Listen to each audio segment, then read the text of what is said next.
Is that right? Based on the participants. Hello, Dean Jensen. How are you? It's good to see you, my friend. I'm doing well. How are you today? Good. Nice. Um, Wait, 5 minutes left? Are No, we? there's not. We have the slides set up for the time that we actually had allotted for the breaks. So that's what the issue was there. So Okay. Well, we are continually trying to catch up. So it is my pleasure and honor to introduce Kyle Jensen, who I think I know. I'm trying to figure out how many 5-year administrative renewal terms for administrators at Yale I've known Kyle. I want to say we've known each other 12 years, or I don't know what it is, but you were all in great hands. Kyle is not only a dean, an entrepreneur, a computer scientist. I'd say in this vein, most relevant is he actually runs an entire entrepreneurship program at the Yale School of Management. I'm sure I'm leaving 12 things out. Also an all-around great and nice guy who is going to give the next talk. So I'll leave it to him to dig in. And has experience, I'd say, on just about everything we've covered today, except addiction treatment. I don't think he's actually done anything directly in addiction treatment as an entrepreneur. So, but other than that, everything is totally relevant for the things we've been talking about. So go ahead, Kyle. Okay. Hey, friends. Can I get a reaction from the Zoom crowd? Can you hear me, see me, all that kind of stuff? You can see my screen. I should be. I'm on. Thank you, Trina. yes, we can. I'm logged in from a couple different devices here, so I got two different screens. You see my static bald head in one of these, and my dynamic bald head in the other. I hope. So we're going to speak a little bit today about customer discovery, and then even less, we'll just speak a good amount, let's say, about customer discovery. So discovering who your customers are, finding people who have a need in this world, whose lives you can make better through your products and services, how to do that. That is the first thing that one needs to do as an entrepreneur. Then we'll speak to a smaller degree or a lesser amount about evidence-based entrepreneurship. So that is really applying the scientific method to the task of entrepreneurship. You will find, actually, as scientists, you are predisposed to excelling as entrepreneurs because you have a way of thinking that is superior to most human beings walking around this earth. Okay. And you might hear that otherwise called the lean startup technique. I'll tell you a little bit about my background just so you have some context about maybe the angle from which I approach things. I did my grad work on rational drug design and machine learning, so that you would have called that bioinformatics and that kind of stuff. I love computers. Used to love biology. I don't do so much biology anymore. Most of my life is spent in management now. And as part of my grad work, I invented a technology for depositing covalently bound antimicrobial coatings on medical devices that was spun out into a company called Simpris, which was acquired by Telflex by my co-author. My co-author ran that company. I did my postdoc at HST and worked on intellectual property and wrote the first paper that showed how much of the human genome is patented. And I co-founded a company as a grad student.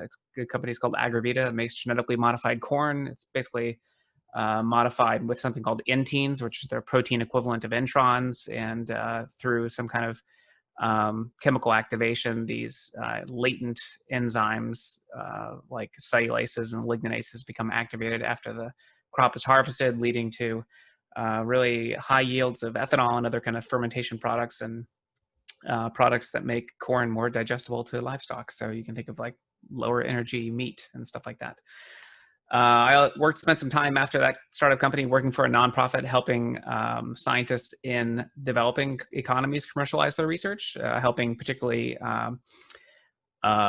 technology licensing offices start in developing economies, a lot in Southeast Asia, but also Africa, Latin America, all over the world, really. It was a really fun time. And then I founded a company called PriorSmart that offered a variety of patent analytics services to law firms, to major corporations.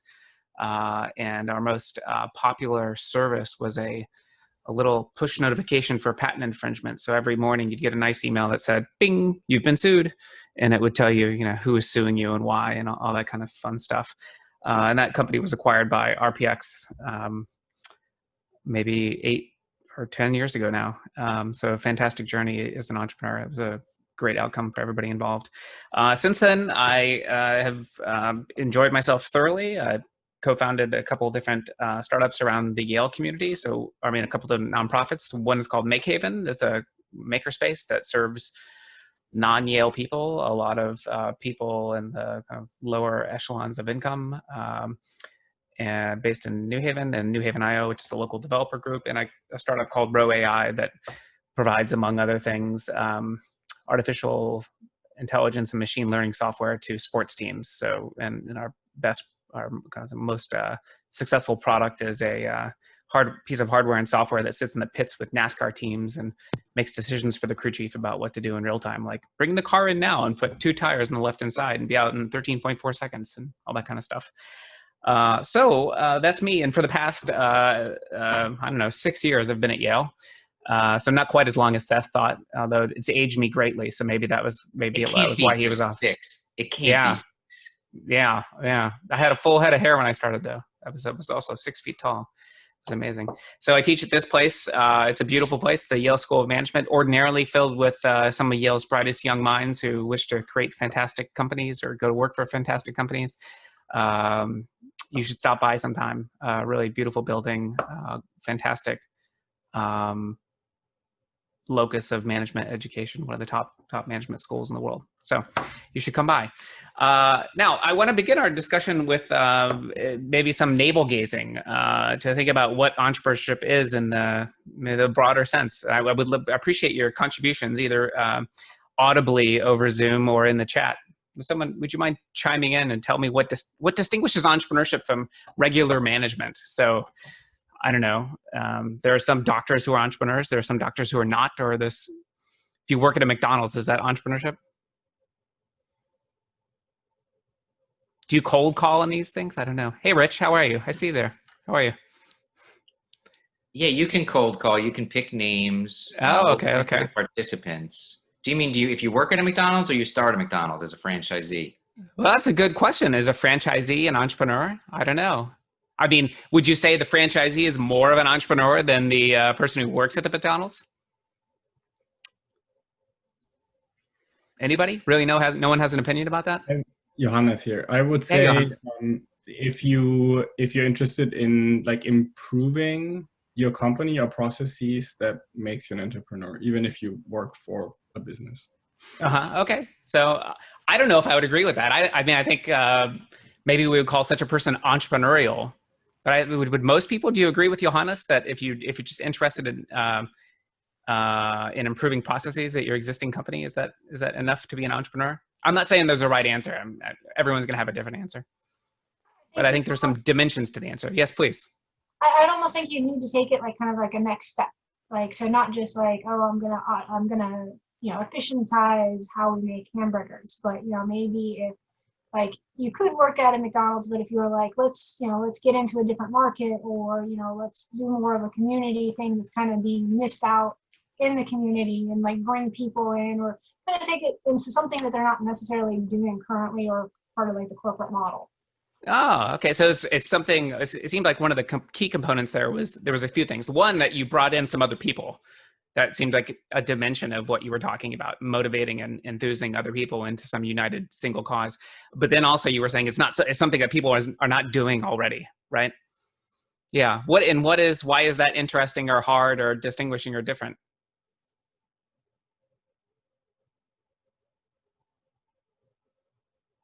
Doing something that's not done already, that is. It's risky. You have to come up with a new process. People may refute it. You may have a lot of challenges. Yeah, I think you're right about all those things, Andy. That look, if people aren't doing it, it might be that we don't know how to do it. It might be that it's a difficult thing to do. Oftentimes, it's both of those things, right? So I think you're right about the risk. And there's some inherent. I mean, I think there's some inherent.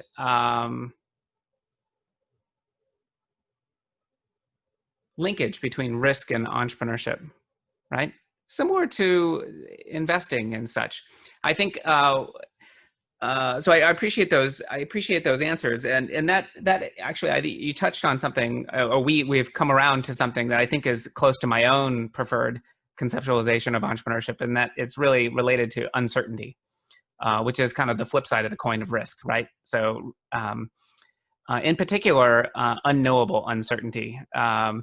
Like when you invest in the stock market, you know that there's some standard deviation of returns over time historically, right? So it's between this percent, and it has like normally distributed or something like that. But when you start a company, you have some kind of unknowable uncertainty, right? Or let's say, like Johannes said, I'm going to improve some process. I'm going to do something entrepreneurial with my company. I'm going to enthuse other people, as Erica said, unite them in this cause and incur some risk in doing so, as Andy said.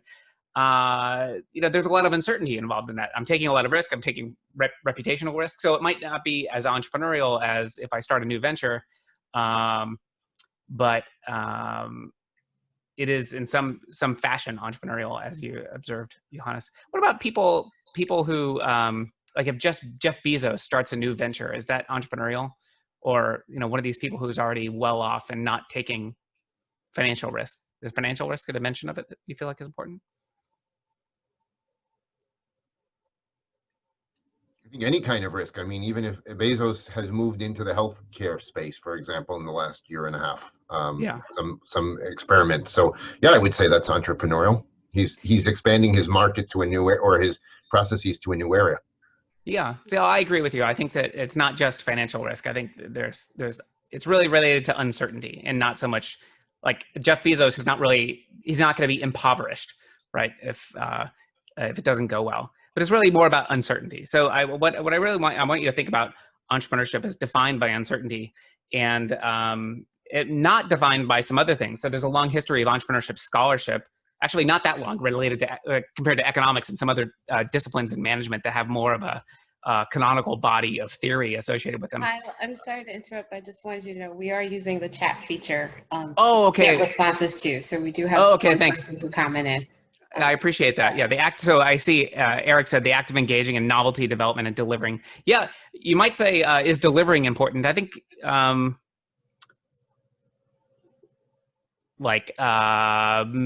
usually most people would consider delivery, that is action, or the carrying of the innovation to market, a critical part of entrepreneurship, and might be what separates entrepreneurship from just raw innovation. Like you could be innovative in your lab and create some new thing, but it wouldn't be entrepreneurial necessarily unless you brought that to market. Again, I'm not saying I'm not trying to be dogmatic or anything like that, but are general kind of societal definitions, I think, follow that. You might see, so some of the early economists studying entrepreneurship really thought about entrepreneurship in terms of self-employment and this kind of thing. I would prefer that you think of it, and I think of it in terms of more Frank Knight and Schumpeter, who you might know from his creative destruction work. And really, they thought about entrepreneurs as the bearers of uncertainty, the bearers of risk, right? The people who, in the face of uncertainty, act, and in so doing, render obsolete old industries, bring into being new things, bring into being new industries, and make the world more efficient, ultimately improving human utility and flourishing, okay?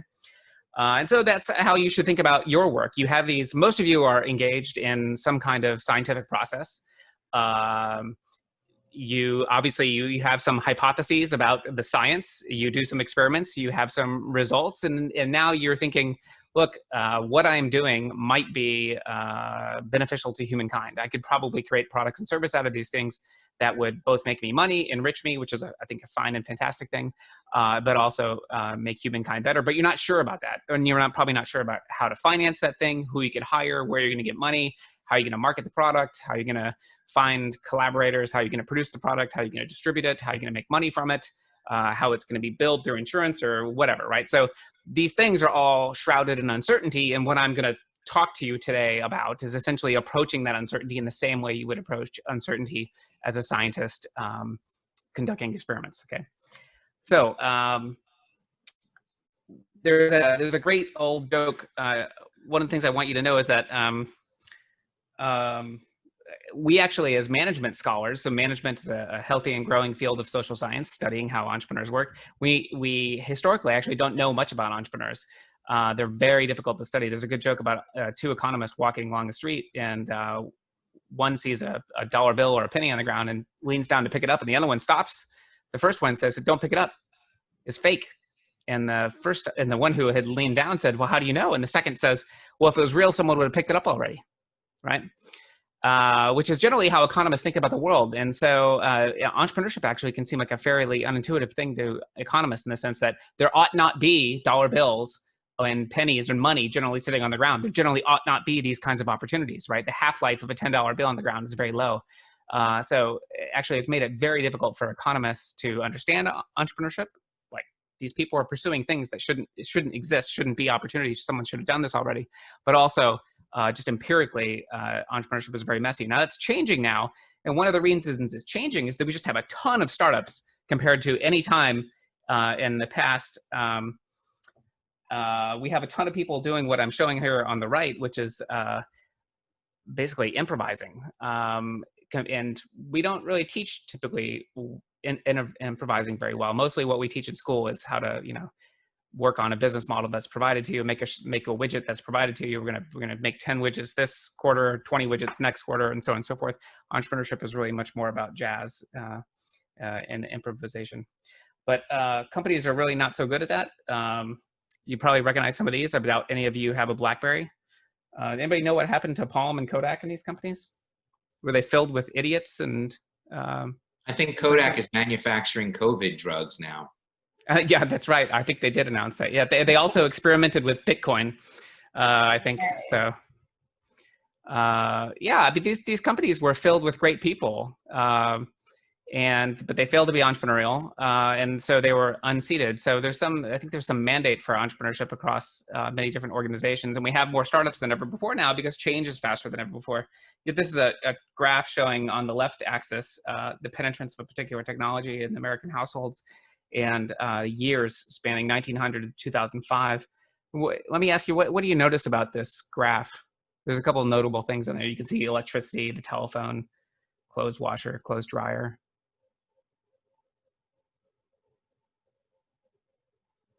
Come on, you're scientists. There's observations you can make at a very quick level. I mean, the microwave, that was a hit. Microwave was a hit, yeah. I meant the steepness of the curves, like, They all peak, and at a particular point, they all plateau. They don't go above a particular 100% anymore. That's what I noticed. All of them rose quickly, and then there was a point they all plateaued. That's true. I think clearly there's a lot of things that are luxuries, let's say, so that don't have 100% penetrance. But I think your first observation, the things that rise quickly, is I think the most important thing. So you notice that on the right-hand side, the slopes are just a lot larger than they are on the left-hand side, right? So now in our modern world with supply chains as they are and the internet as it is, everything we have a huge rate of innovation. Just what you come up with in your lab could be a product tomorrow. And that just wasn't the case 30 years ago. Things just took longer, okay? So why do I say that? Well, one, it's great for you as entrepreneurs and innovators to think, well, the barriers to me doing this are a lot lower than they have ever been, okay? Two, if you are an existing company, let's say you work in Kodak or RIM or whatever, you can't take what you have today for granted because the rate of innovation is such that you might be unseated from your preferable market position, very, very quickly. And I think three, look, as scholars of entrepreneurship, we just have a much better empirical environment in which to work now because we can study huge numbers of startups. There's just tons of startups now. And so our knowledge about what makes startups tick, what makes people successful as entrepreneurs, why people go into entrepreneurship, what kind of public policy supports entrepreneurship is just much better than it used to be, okay? So that's the framework, my little long-winded introduction to tell you that we know now that generally speaking, the kinds of things I'm going to talk about with you today are empirically proven to work for people. You will be better entrepreneurs if you're good at customer discovery and you're good at the lean startup. Those are two things we definitely know about startups, okay? So that was my introduction, and we're going to talk a while about customer discovery, have some breakout room activities that we're going to do, and then I noticed that you're speaking with some other people in the coming days about business models and experimentation and MVPs. We'll speak a little bit about those things. And I left them in here because I just wanted to touch upon them because I felt like they would be complementary to the slides that some of the other people have in the coming days. And also they're fun to talk about, and they relate to customer discovery. Okay. So you see this person here. You see some person on your screen, I imagine, right now, right? In this jacket.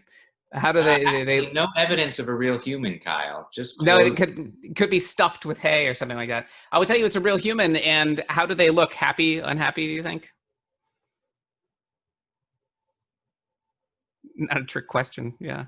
Unhappy. Unhappy, no doubt. No doubt. So I want you to think about, as entrepreneurs, in the most general sense, the problems that people have are imperfections in the human condition. There's some state of being that this person wishes to have, and they don't know how to get there. So this person wishes for the basic things of life, like warmth, food, shelter, those kinds of things. Okay, but I'm going to make just one thing related to customer discovery. Go back to that, because I think this is really important.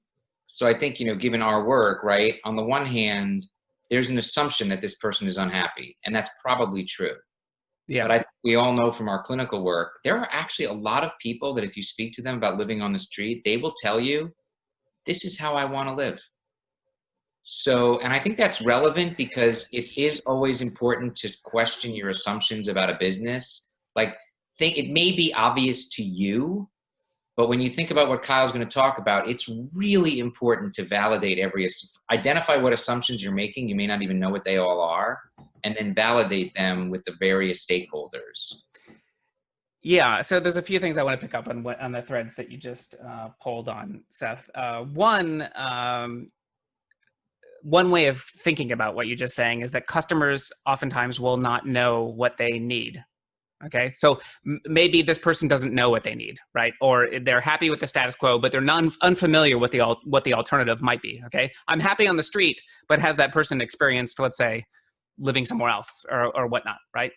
Another conceptualization is like this person is making a choice that's actually net negative utility for them, right? So they required some kind of in loco parentis guidance or something like that from the state or from someone else.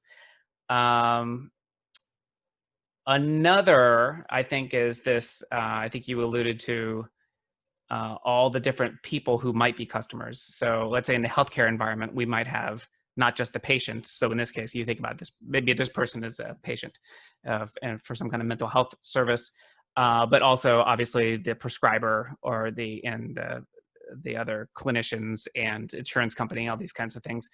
We would call that usually in enterprise sales, user, buyer, decider issue. So all those people are customers in some fashion, right? And we'll get to some of these things, but there are some threads that I think Seth correctly pulled on there. The truth is that people have all manner of problems that are not just the basic needs of life. Like, do you know what kind of car this is? Anybody know what kind of car this is? It's a car. It's the hood of a car. It's a Leopard. It's like a Jaguar. Yeah. It's a Jaguar. Yeah, why do people buy a Jaguar? Because they're beautiful. Because they're beautiful. Yeah, that's true. They are. I mean, I think they're pretty beautiful. What kind of car do you own? Annette? I have a 2008 Volvo. You do? Okay, Jenny, I think that's an awesome car, 2008 Volvo. Why not a Jaguar? Why would someone buy a Jaguar instead of 2008 Volvo? Because they really love their mechanic and they want to visit frequently. I don't know about that. I don't know. Annette, I can see you speaking, but I think you might be muted. Is that possible?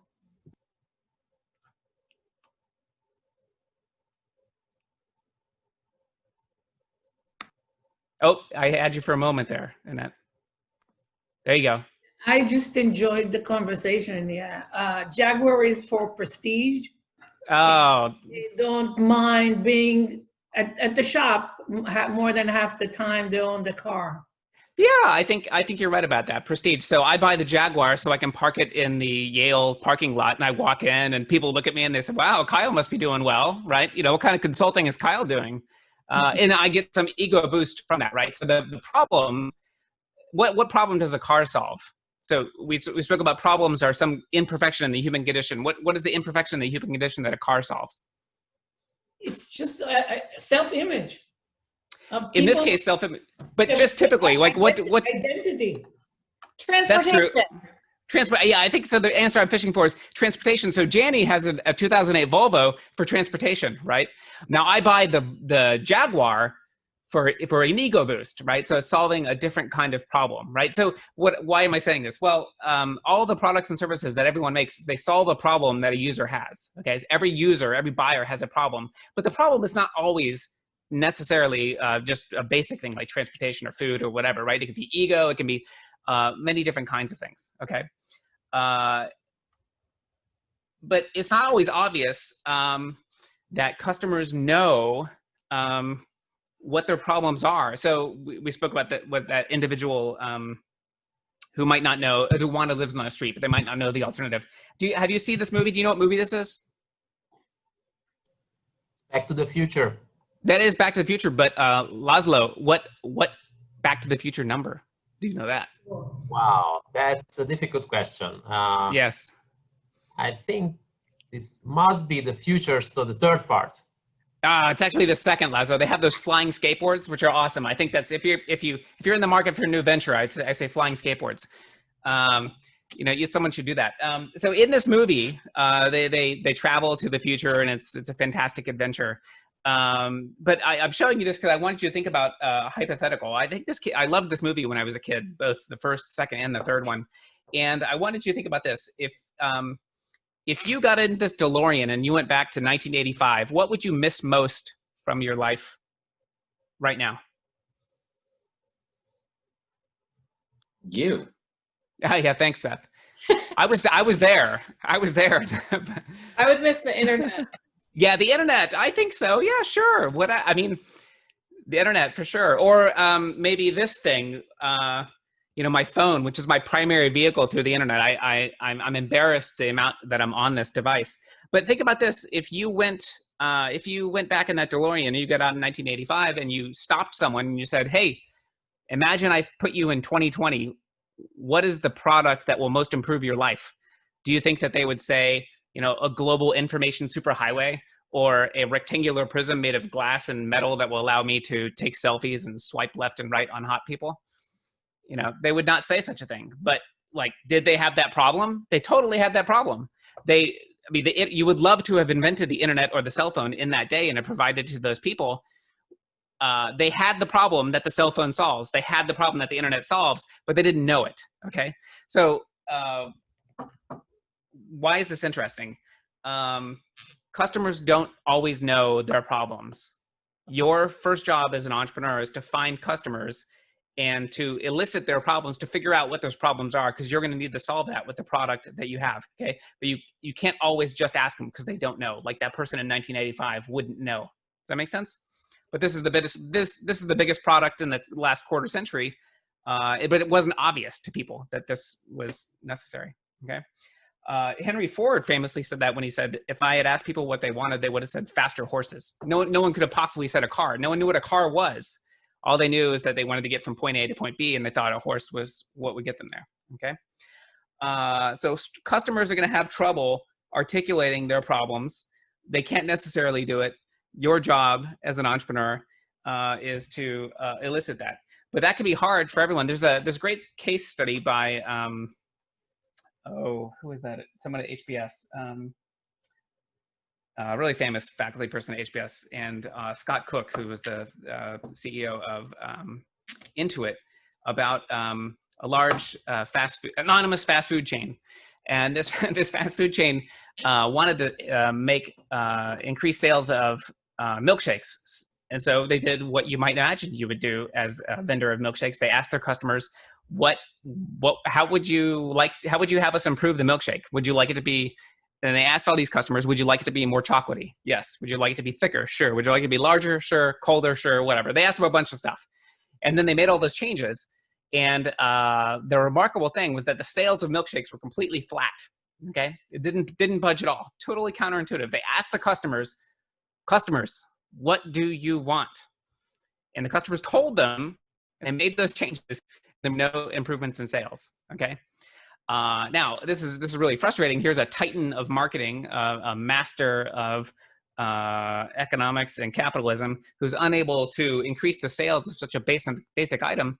And along came a young researcher who joined this team, was aware of this frustration. Instead of asking customers what they wanted, they just observed customers. They said, okay, well, I'm not going to ask people. That apparently that's not working. They just sat in the fast food chain and watched people buy milkshakes.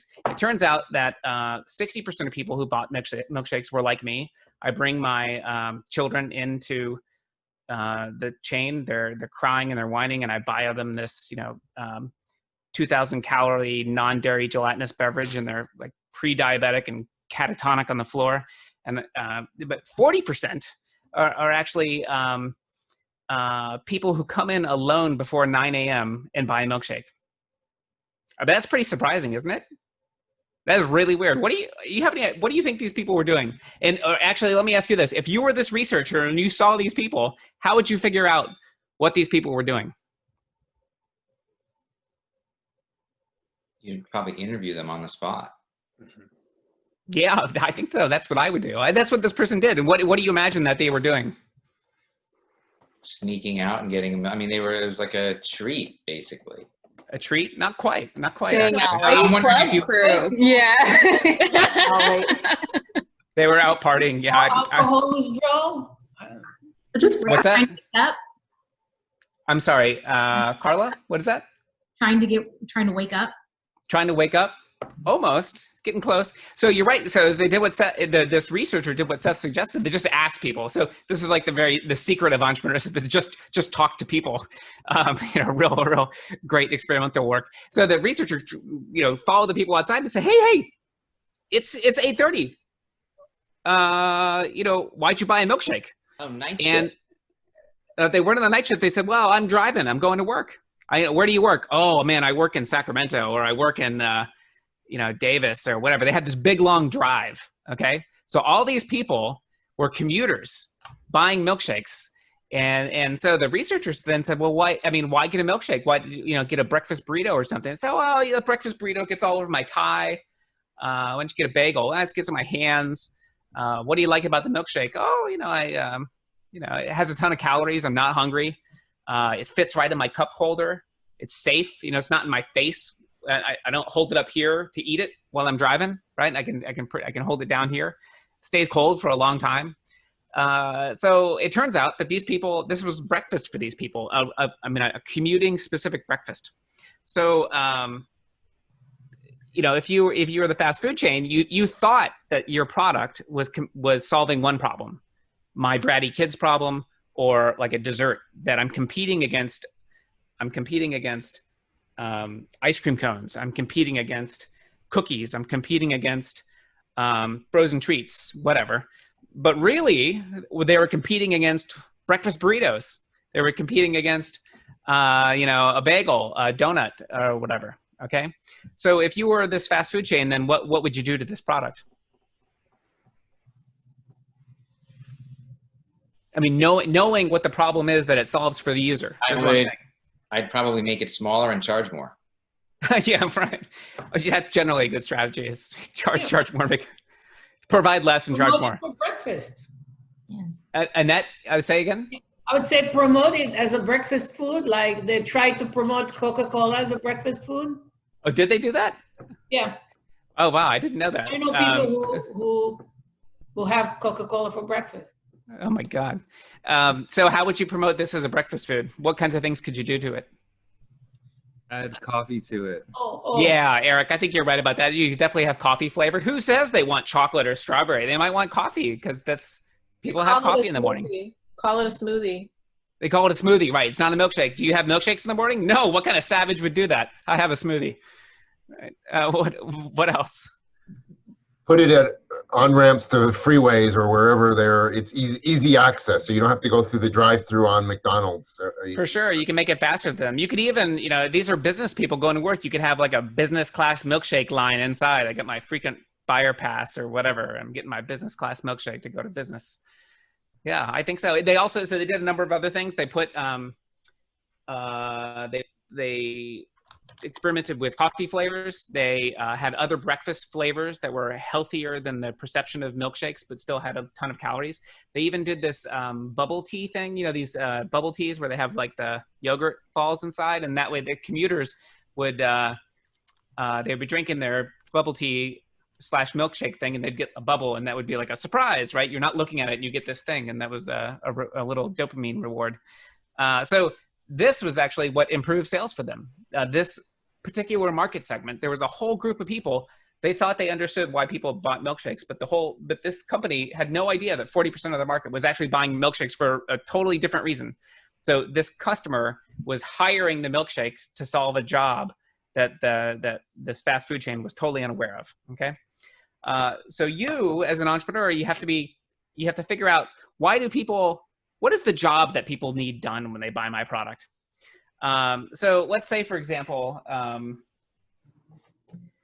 in the market for, I don't know, some behavioral health app or something like this. What are the kinds of problems that I might have? What are the reasons I might hire an app for some job? What kind of jobs might I hire it for? I mean, there's obvious things, and then I just want to riff on the non-obvious things. Do you think? Well, like I want to sleep better, so I want to track my sleep so I stick to my routine. I don't know, behavioral. Yeah, sure. I mean that I have a secondary thing, which is like I don't sleep enough, or let me just say, what a generalization of sleep might be. I want to be a more structured person, or like I want to be my best self. Right? Might be those kinds of things. What else? Therapy with me, Kyle. Other kinds of things that I would use some behavioral health app. Let's say it's an addiction cessation or smoking cessation or addiction app. There's multiple reasons I would use such an app. Multiple problems I would solve.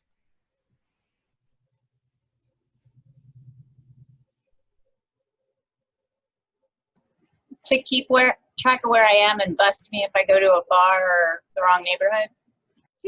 Yeah. To help me be with the in an environment that supports my well-being. Yeah, totally.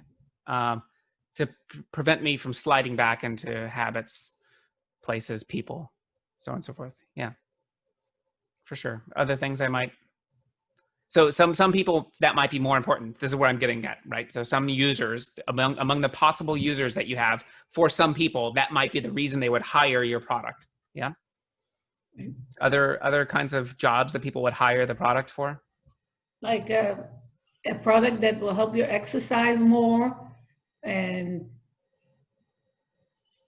Yeah, so I might be using this app in order to have to look better, right? To have a better physique or something like that. To make my spouse more attracted to me. Who knows? I mean, that would be definitely if I was, let's say I was some addiction or some cessation app related to, I don't know, eating or something like that, or alcohol use or something, right? This would be an important thing, right? You could imagine some kind of ceasing to use something might make me more attractive to my spouse, right? And then there's a substantial demographic of people for whom that's an important problem. Yeah. Okay. So your first job is basically to be a detective and to figure out what problems people have. There's a couple different ways of doing this. We generally call these things customer discovery. There's a bunch of great books about this. My two favorite are here on the right-hand side. So there's a book called Talking to Humans that is about talking to humans. It's about interviewing people to determine what problems they have and how you can solve those problems. As I said with the Back to the Future analogy, people don't always know their problems. They don't know the problems that they have, right? It's your job as the entrepreneur to figure out what is the problem for which this person is hiring my product, or what's the hole in their heart that I can fill with this product. And then there's a book called Running Lean that I think is just fantastic. You can find free versions of these both on the internet in PDF form. But if you don't, they're just 10 or 11 bucks a piece. So here's some wisdom from Talking to Humans. Get stories, not speculation. So I never say, would you buy this milkshake that's larger? I would say, tell me about the last time you had a milkshake. Where were you? Who were you with? What time was it? How did it make you feel? What kind did you order? what are you going to get next time, right? So I get stories from people. They tell me a story, and I am the person who weaves this story together to determine what the hole is in that customer's heart that I'm going to fill with my new product or service. Okay, so I don't put the onus upon the customer to understand their problem. The onus is on me, and I'm the collector of the data. Okay, I ask open-ended questions. Obviously, I don't want to ask yes/no questions unless I'm doing some kind of simple pricing experiment or something like that. I can test for price. Testing for price is great. In economics, we know very well that asking people, would you pay $12 from this, is a very different thing than having them actually pay $12, right? So generally, the best of a good piece of advice for entrepreneurs is that you should always be charging for your service. You always want to be testing the actual market as soon as you possibly can, okay? And this is beneficial for a number of reasons. One, you condition customers to pay. Two, you're seeing if they actually do have demand at the price point that you are thinking. Three, you're just also exercising all the pieces of this kind of business. You have payments set up and so on and so forth. So it's a good thing for you to do. You get feedback on a prototype. So it's a very different thing to, I could say you have this app. There's an app, imagine the app, but to give you a prototype of the app is a very different thing, okay? You're gonna get much better data from people. Observation is better than questions. So as we saw in the case of this person at the fast food restaurant, you're going to get a lot more insight through observing customers right when you think that they have the problem that you're going to solve, than asking them questions. Customers stink at answering questions, okay? But observing them, like, you're Jane Goodall in the wild, is more is a better kind of empirical setup for you, okay? And then there's all sorts of weird advice in there, like the magic wand question, asking customers blue sky questions, like if I could wave a magic wand and change your life in one day or one way, what would it be? Okay. So I would like to hear from you. I thought we'd do a little breakout room exercise. You have some idea what your user problems are, and I would like to hear those ideas. And I was hoping we could go into a quick breakout room, maybe 5 minutes, and you could discuss with some peers. We could choose one person. So each of you are, I think, working on a venture, right? And you could choose one person in the room who's going to be the focus of a particular breakout group. And you could decide as a group, what are some ways in which you could validate that customers for the product you're thinking about have the problem you think they have. So you tell me this person has a problem where they need X, Y, Z, and I would say, BS, prove it to me. How would you prove it to me? What is an experiment you could do? So simple stuff would be, oh, I'm going to do a survey, or I'm going to talk to these people. There's many other ways too. Okay.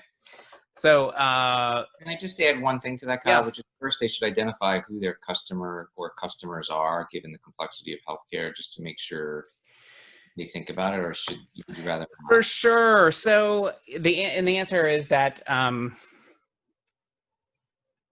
no. Yes, I would say.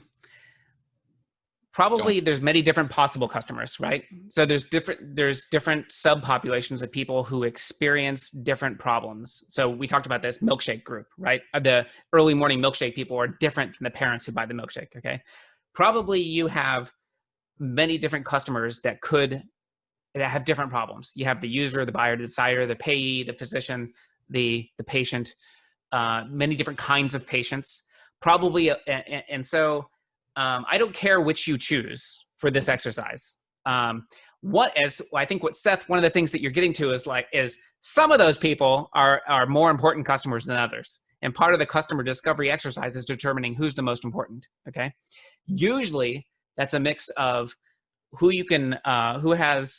feels the need, that experiences the problem that you're solving in the most dire fashion, and has an ability to pay, and whom you can reach, okay?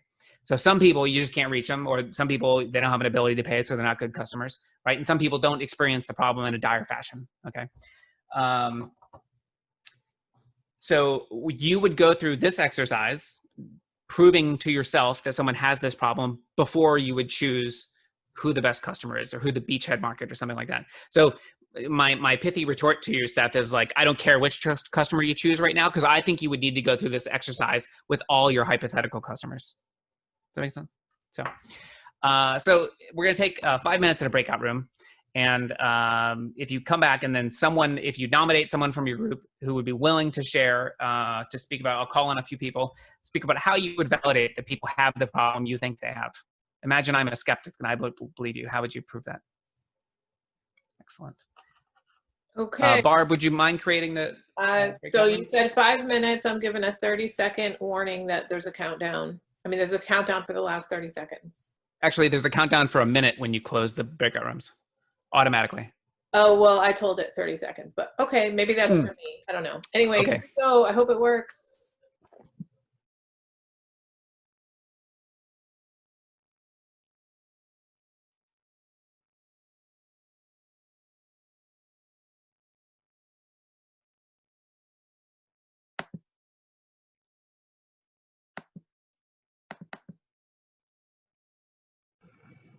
Hey, Barb. Hey. So I could leave anytime when you send me to a breakout room. So in terms of the recording, when you stop the meeting, it then takes a while to buffer and process. Mm-hmm. What I'm worried is if you start and stop at the breaks or something like that, that it will not stop processing before we're back in session. Okay. So in terms of breaking it into shorter clips, is that something I can do with the software I have on this Mac? Oh, absolutely. If you've got a Mac, then pretty easily you just cut and trim,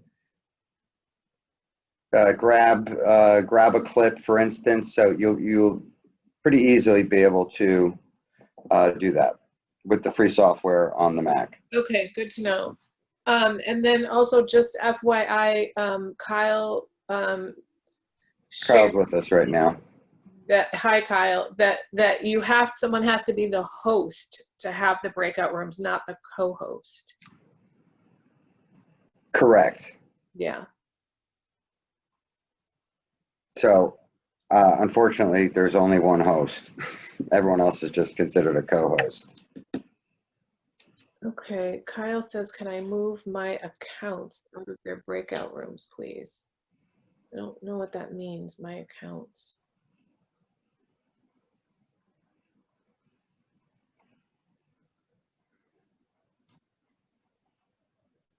Can you move my accounts out? Yeah.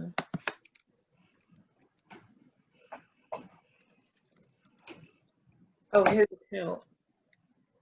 He wants to come out of the breakout room. I don't know. Can I do that? I don't know how to do that.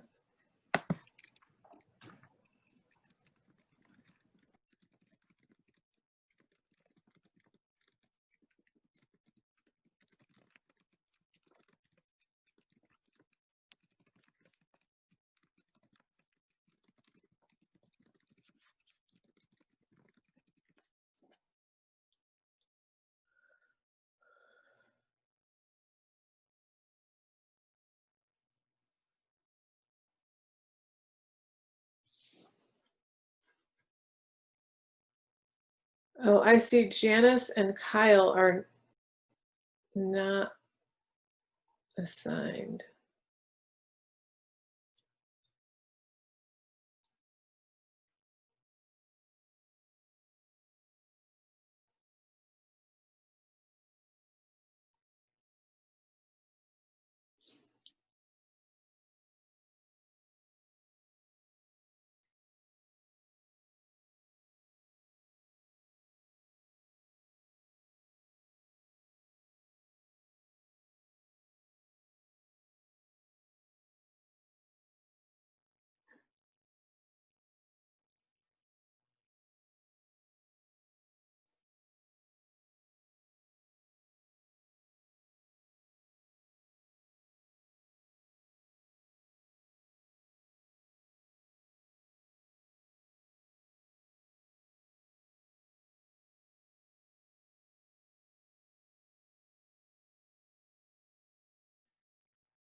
category reaction from the Zoom crowd. Can you hear me, see me? No, you can't see me, can you?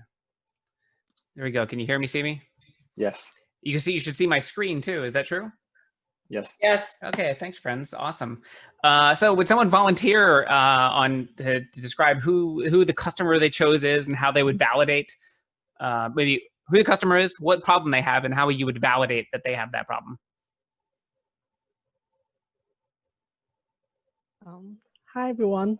So for my group, my breakout session, we identified that the biggest payer for OUD are the insurance people. We able to detect this because of the huge amount of funds going into OUD care. One of the things that we also identified was how do we they've been paying all this. Why now? Why should they change and adopt a therapeutic that is new? It's because the price is the incidence is rising, the prevalence is rising, the cost of care is rising, and now there's a new reason for us to bring a new innovation into place. And then what we'll do is to show evidence of data showing that this works, it has reduced costs, and it's time to adopt it. So that's the discussion point. Io, if I can repeat, just recapitulate what you said, the payer, the insurance company, is paying out too much for these procedures, which are increasing in number year after year. Great, simple problem. So validate for me that that is true. To prove to me that what you say is true. I don't believe you. Okay, so from data, this is from data, either from the NIA website or even from the data mining from NIH. We could see increasing cost of care. We could see increase in the incidence or prevalence of OUD patients. Even providers are saying that patients are still there. But most importantly is the relapse. They are not staying in care, which is also making this even a bigger problem, public health crisis. And then the comorbidities with it. Those are the big issues that is increasing the cost of care for the payers. Okay. Yeah. Okay. So I like many of those things you say. You're looking at the incidence. You can see the cost of care. You can see the returning recurrence. But I didn't hear you say anything about speaking to the customer. I didn't hear you say anything about that. Can you validate for me that there's someone inside those payers who knows about this problem? Okay, let me use, I'll say that. So we have one of those payers on our board of directors. I'm just using what Seth said as a solution. And he has been able to give personal feedback and show that this is a problem we would like to solve. Repeatedly, Medicare, Medicaid are paying tons of money, and the federal government as well. So we have this real validation and first-hand information that this is really a problem that needs to be solved. Okay. I didn't mean to give you a hard time. I just the one component it seemed that was missing there. You have these great secondhand data, but this firsthand data of let me find a living, breathing human being who tells me this is a problem that I experience. In the end, when you sell a product, it's not some nameless corporation who buys it. Right? It's not Medicare, whatever. I mean, there's a human being who makes the decision, or a set of human beings, right? And so either they're aware of the problem, or you need to educate them about the problem, right? And of course, educating stinks. You never want to have to tell someone they have a problem and therefore you need my product, right? Better if they know about the problem to begin with. Thank you. I appreciate that. Anybody else would tell me about how they would validate the problem that they feel like their user has? I'm happy to present. Thank you. So we talked, this is not my project, but we talked about sort of the problem of co-occurring substance use disorders and mental disorders and sort of related to domestic violence in youth of color, and a potential solution of using an integrated platform a mobile platform that integrates peer navigation, social networking, and the resource finder. And so one obvious solution would be to talk to youth through focus groups, surveys, open discussions.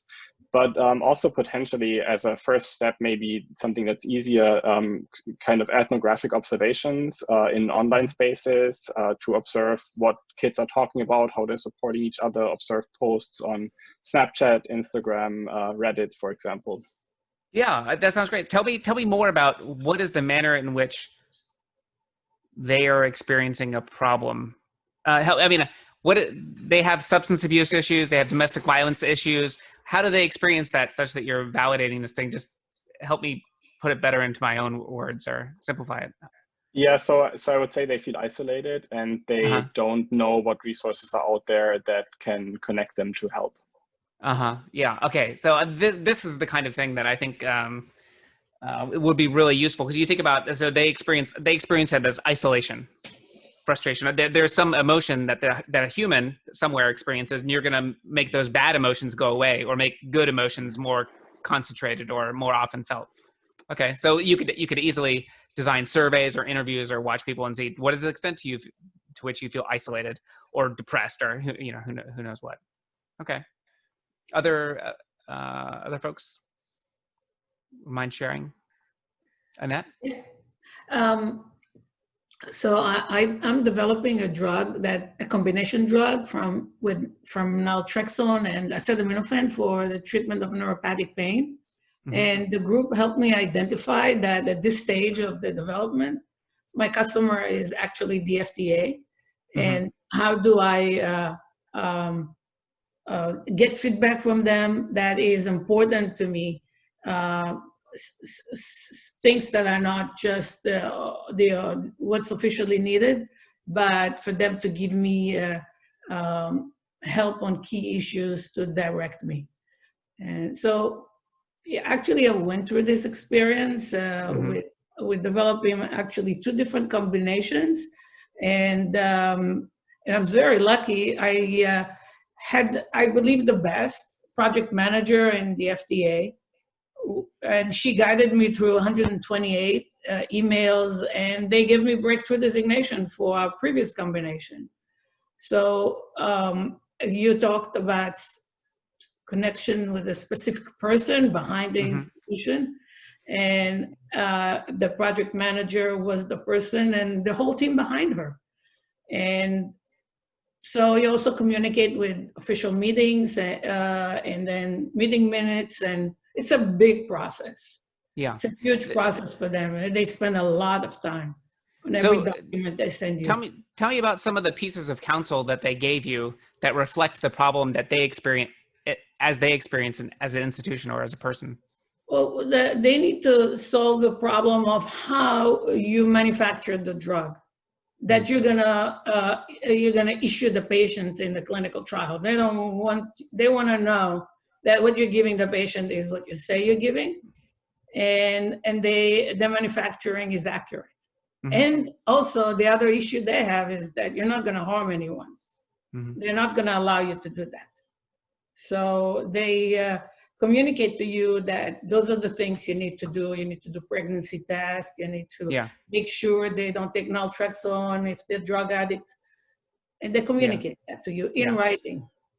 So I really appreciate that answer. I mean, it's very different than other people's answers. And I think in a really wonderful way, the framework of thinking about, there are people with whom I'm communicating. I can always think about them as having some kind of imperfection in there's something wrong in their life, and I'm going to make their life better by selling them this thing, right?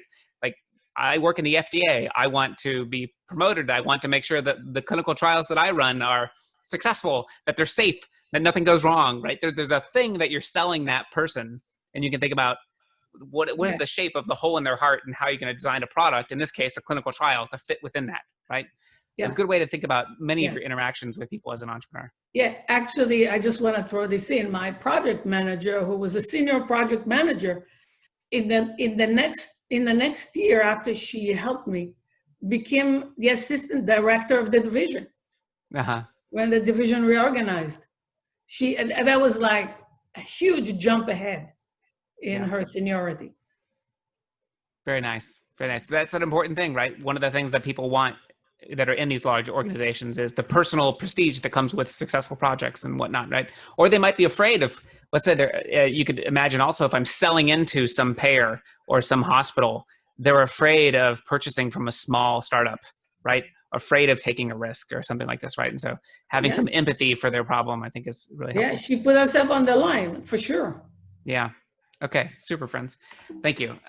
So now, many times, what we learn about our customers can be articulated in a few useful artifacts. One that is very common in the startup world is a user persona, or in the design world. So you, for example, have some hypothesis that these people might be customers. You are going to engage in customer discovery to figure out, do they have the problem I believe them to have? Okay, and you design empirical studies of some fashion, right? To prove to yourself that they do.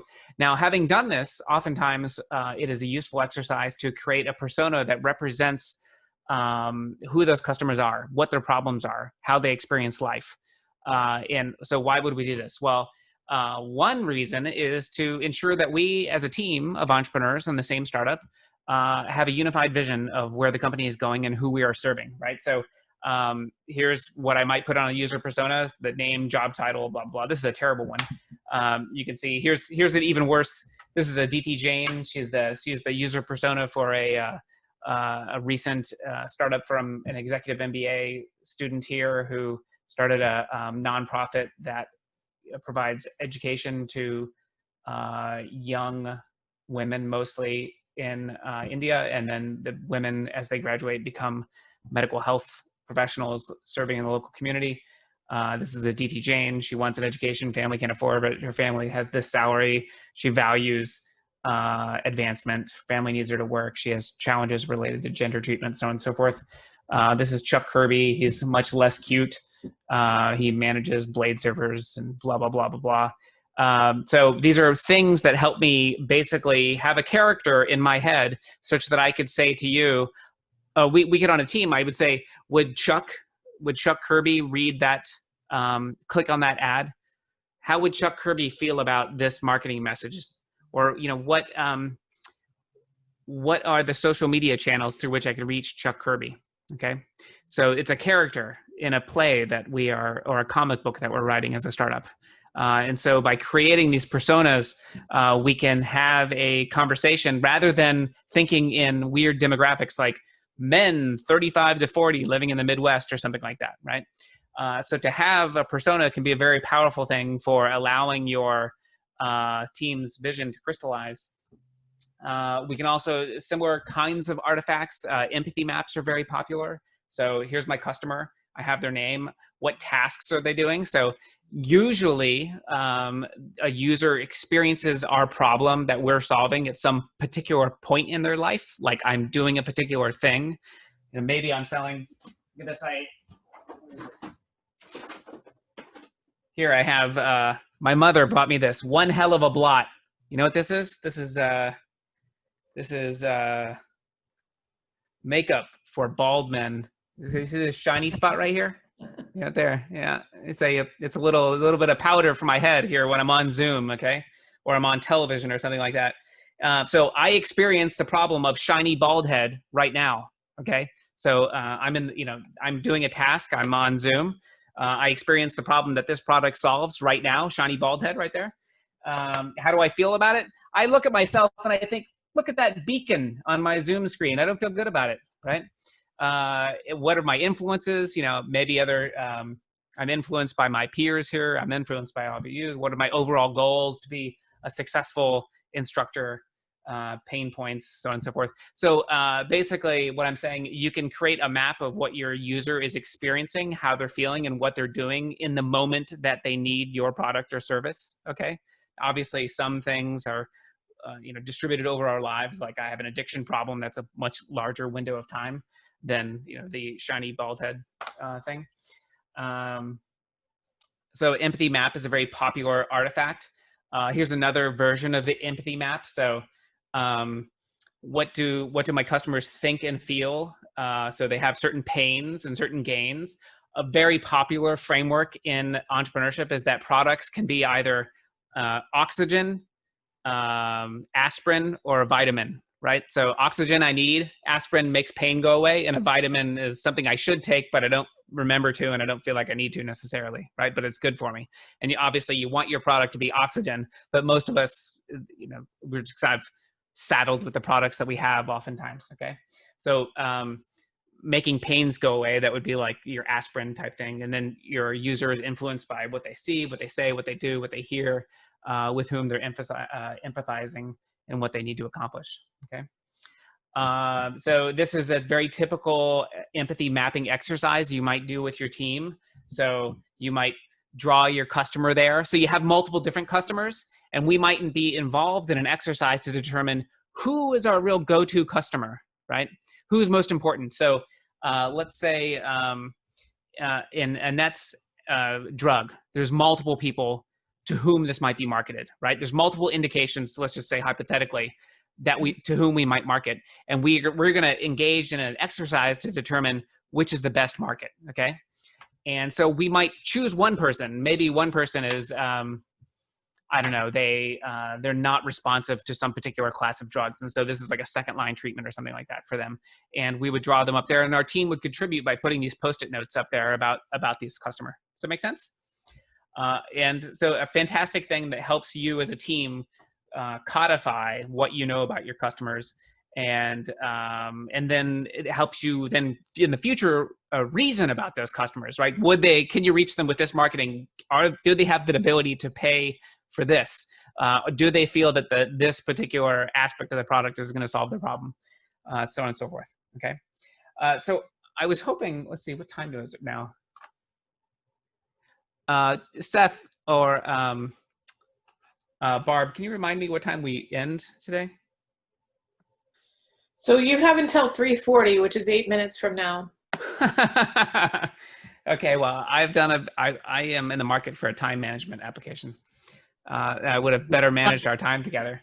We can probably push things back a little and use our wrap-up time at the end of the day to buffer you if you want.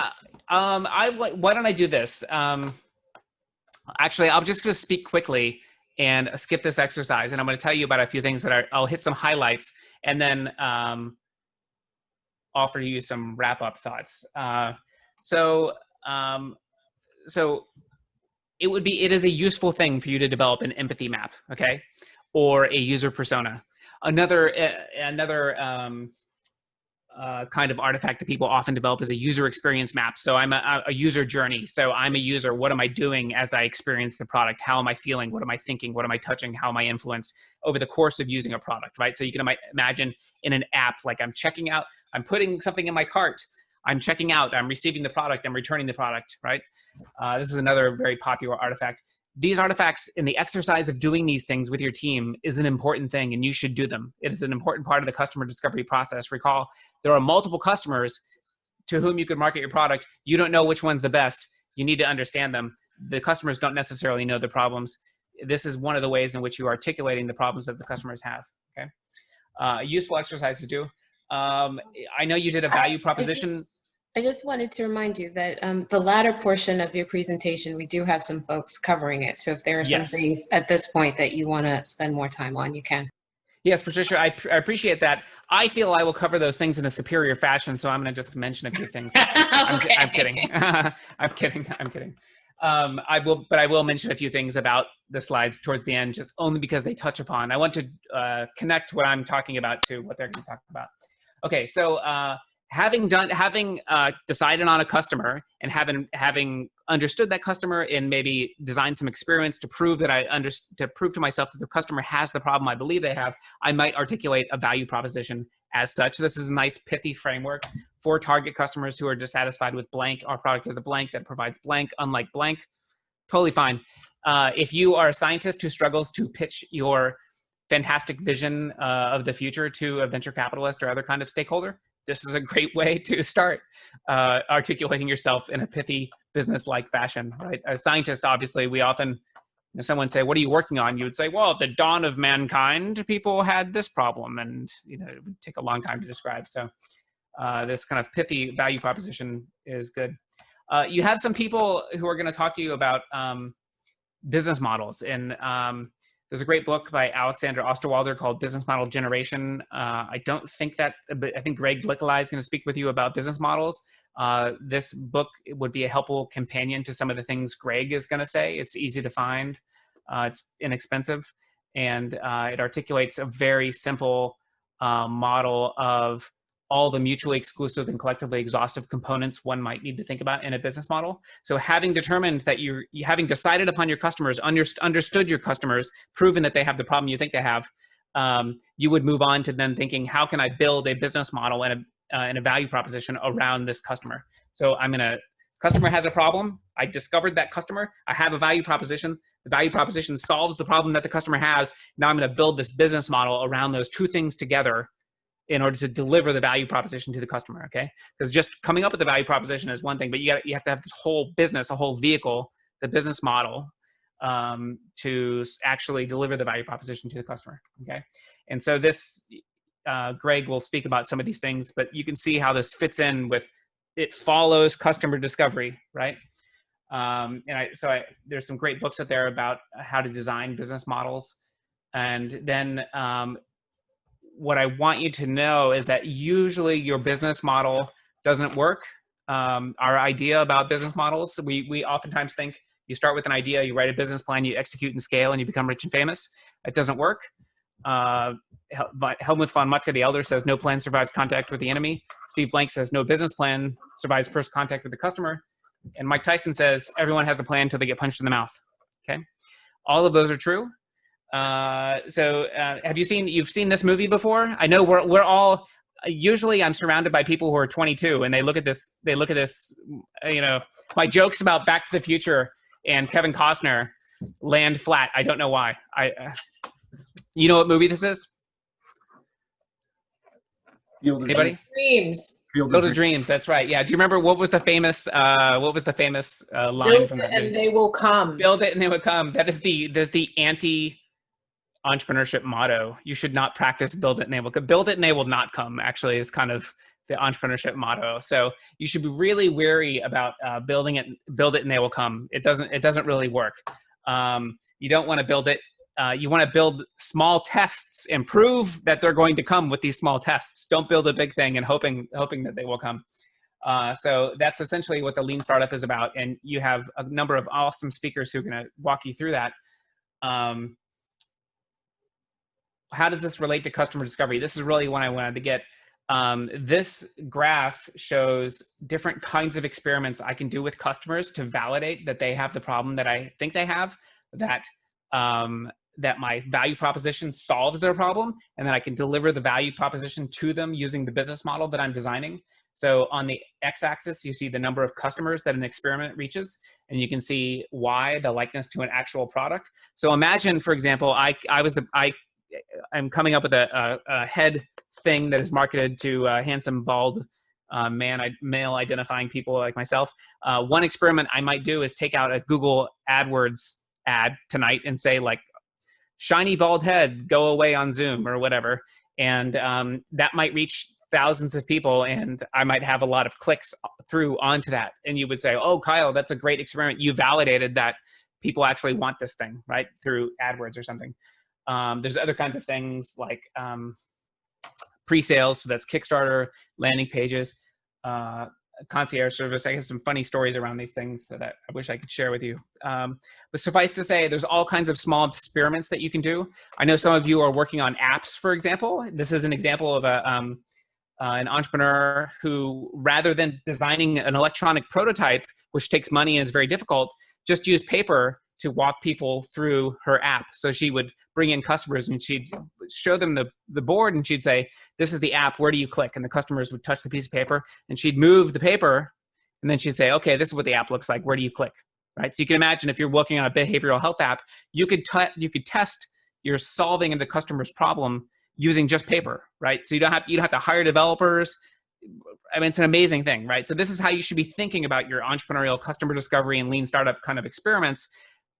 Using inexpensive, small experiments to validate that customers have the problem you think they have and that you can solve it, and so on and so forth, okay? So I have some slides in here that I I hope you'll look at after our time together.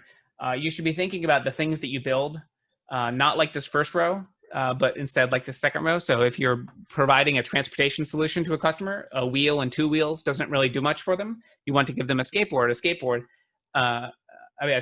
a scooter, a bike, a motorcycle, a car. So, you know, progressively more sophisticated versions of the product. And that is essentially all those things: customer discovery, lean startup. These are like the scientific method applied to entrepreneurship. It turns out that we know now, so here's the punchline: the best way that we know of to approach entrepreneurship is just like a scientist.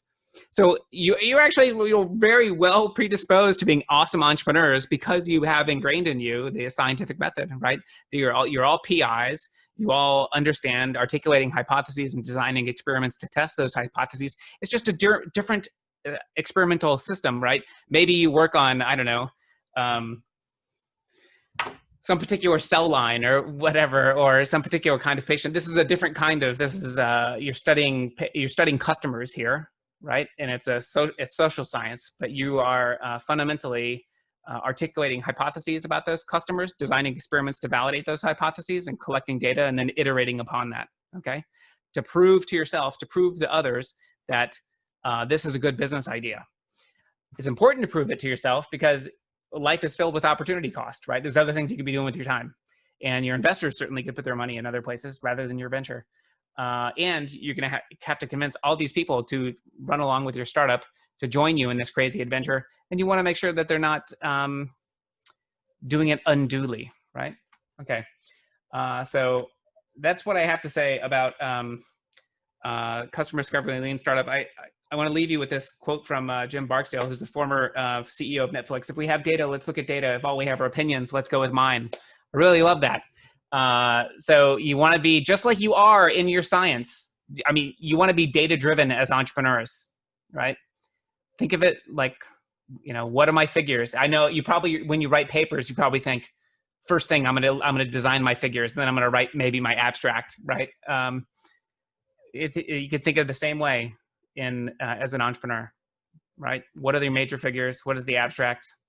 And that's going to help you in your journey of customer discovery and evidence-based entrepreneurship. I really appreciate you having me here today. Let me say a few things. One, I'm an easy person to locate.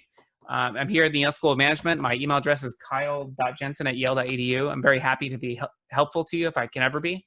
I think you have a fantastic program here. And I hope you're all very successful as entrepreneurs.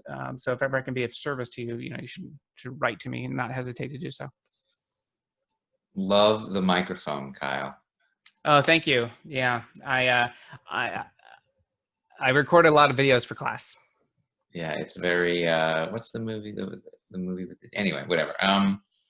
Any questions, anyone, real quick? Okay, I'll leave it to Barbara and Patricia then. All right. So should we pick an off? Kyle, I wanted to also say thank you. I mean, this was great, really amazing. If you're still on, I can't see. Yep, you are. Yeah, thanks for. I want to apologize. I wanted to use our time better and make it more interactive, but I failed to do that. So it was awesome. And when you went from saying when you were running out of time, you're like, I'm going to speak quick. That was just a slight reduction from the very quick in the first. Yeah. That's the chief complaint in my teaching reviews at Yale is Kyle speaks too quickly. Thank you. We'll take it. Thank you so much. So we have 6 minutes, everyone, before we'll come back from the break. So I hope you're enjoying these odd numbers.